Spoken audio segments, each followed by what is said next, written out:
وَإِذَا سَأَلْتَ فَاسْأَلِ اللَّهَ، جب پکارو تو اللہ کو پکارو، جب مانگو تو اللہ سے مانگو۔ وَإِذَا اسْتَعَنْتَ فَاسْتَعِنْ بِاللَّهِ، جب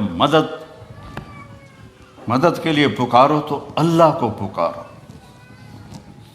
اس کے سوا کوئی تمہارا کچھ نہیں کر سکتا ہے۔ اور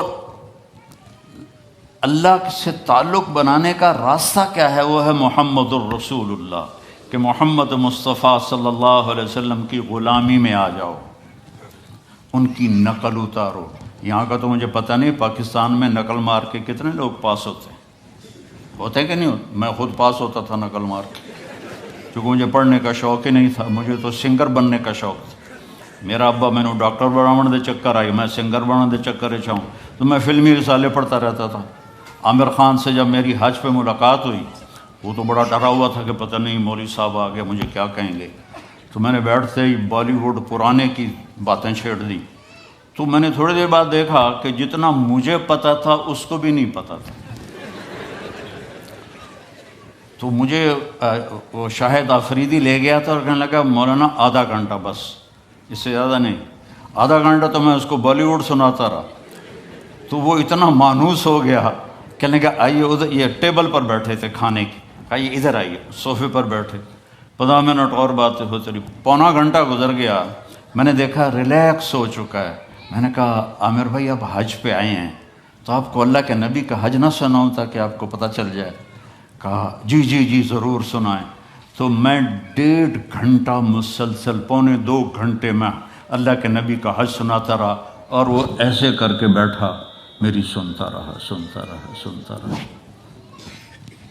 تو محمد مصطفیٰ صلی اللہ علیہ وسلم کی نقل اتار لو، نقل سے بھی پاس ہو جاؤ گے۔ لا الہ الا اللہ پاسپورٹ ہے، محمد الرسول اللہ جنت کا ویزا ہے، ویزے کے بغیر انٹری نہیں ہوتی۔ ادھر جنت کا ویزا ملے بغیر جنت میں نہیں جا سکتے، اور جنت کا ویزا ہے محمد الرسول اللہ۔ میرے نبی کی مبارک زندگی کو اپنا لو، میرے نبی کی زندگی کی نقل اتار لو، اپنی زندگی میں سچ کو لاؤ، سچ بولو، جھوٹ نہ بولو۔ ہمارے ملک میں تو بہت جھوٹ بولا جاتا ہے، یہاں کم ہے، لیکن چونکہ اپنے ہی لوگ ہیں تو پتہ نہیں کی 2 نمبری کیوں۔ جھوٹ نہ بولو، سچ بولو، سچائی کو ساتھی بناؤ۔ نمبر 2 پر کسی کو دھوکہ نہ دو۔ اس ملک نے آپ کو پاسپورٹ دیا، آپ کسی اسلامی ملک میں 50 سال گزار دو، آپ کو پاسپورٹ نہیں دوں گے۔ یہاں 5 سال گزارتے تو میں پاسپورٹ دے دیتے ہیں، مالکانہ حقوق دے دیتے ہیں، ساری آپ کو سہولتیں دے دیتے ہیں۔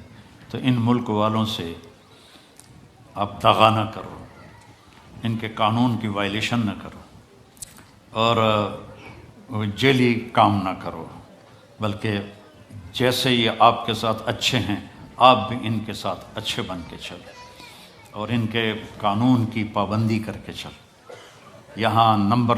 یہاں کئی نوجوان آتے ہیں، وہ یہاں کی لڑکیوں سے شادی کرتے ہیں پیپر بنانے کے لیے، یہ کام بھی نہ کرنا، یہ دھوکہ ہے، بہت بڑا دھوکہ ہے۔ پیپر بنتے ہیں تو پھر چھوڑ کے غائب ہو جاتے ہیں۔ دلی میں ایک جیب کترا تھا، پک پاکٹ، اس کے چیلے تھے، تو ایک دن اس کا چیلا 2 روپے لے کر آیا، انہوں نے اس کو تھپڑ مارا۔ یہ بات ہے انگریزوں کے دور کی، کو صرف 2 روپے پورے دن میں۔ کہا استاد آج ایک بڑی موٹی جیب کاٹی تھی، ایک انگریز کی جیب کاٹی تھی، لیکن 2 قدم چلا تو مجھے خیال آیا کہ قیامت کے دن عیسیٰ علیہ السلام نے اگر میرے نبی کو طعنہ دے دیا، گلہ دے دیا کہ آپ کے امتی نے میرے امتی کی جیب کاٹی، تو میرے نبی کو شرمندہ ہونا پڑے گا۔ تو میں نے جا کے اس کو واپس کر دیا، 2 روپے اپنے دے کھسکا کے لے آیا۔ تو وہ رونے لگا، ان جیب سے 10 روپے نکالے، کہ یہ تیرا آج کا انعام ہے۔ تو یہاں ایسے زندگی گزارو کہ کل قیامت کے دن عیسیٰ علیہ السلام گلہ نہ دیں ہمارے نبی کو کہ آپ کے امتی نے میرے امتی کے ساتھ یہ کیا۔ اس طرح زندگی گزارو، آپ سچائی کی ایک پہچان بن جاؤ، دیانتداری کی پہچان بن جاؤ، الفت و محبت کی پہچان بن جاؤ، اور پھر کبھی ہو جائے غلطی تو معافی مانگ لو تو اللہ معاف کر دے۔